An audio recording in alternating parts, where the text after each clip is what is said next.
Home ownership is becoming increasingly unattainable despite record low interest rates.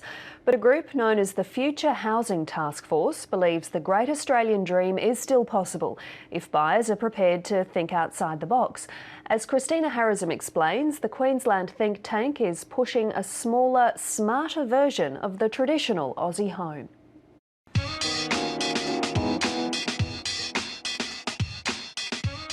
The latest housing push is about downsizing on space, We're catching up to what the Europeans have been doing for decades. minimising debt, This is one of the things that will help in that regard.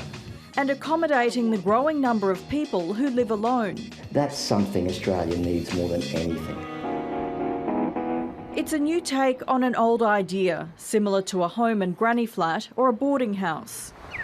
A typical looking house is actually 3 or 4 self-contained dwellings separated by firewalls. Rebecca Miles and her fiancé rent a 1.5 bedroom unit.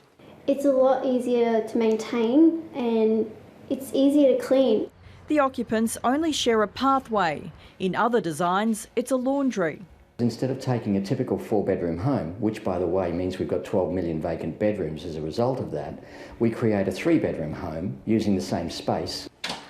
The idea is that a couple, for instance, buys the property for about $400,000 and rents out 2 of the dwellings. If you chose to live in the smaller space while there's only 2 of you and rent the bigger home, your mortgage is free.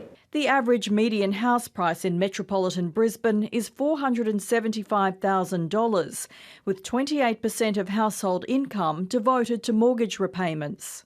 I think our housing's expensive, relevant to our income and relevant to our ability to afford the space.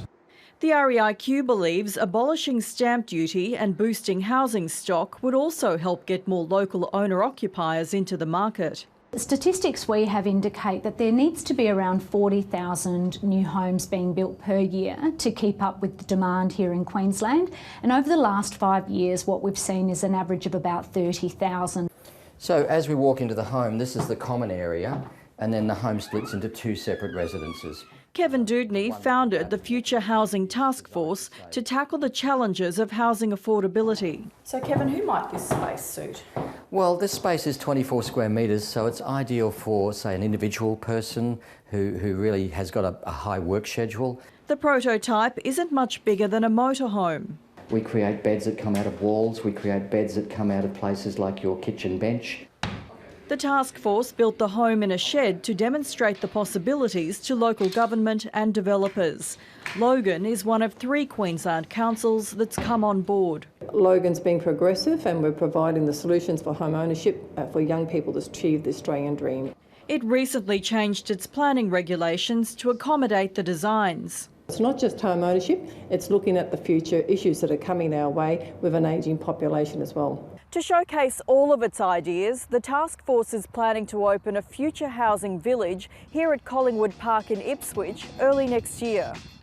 It's a taste of what future housing might look like in Queensland and across Australia. Christina Harrison, ABC News.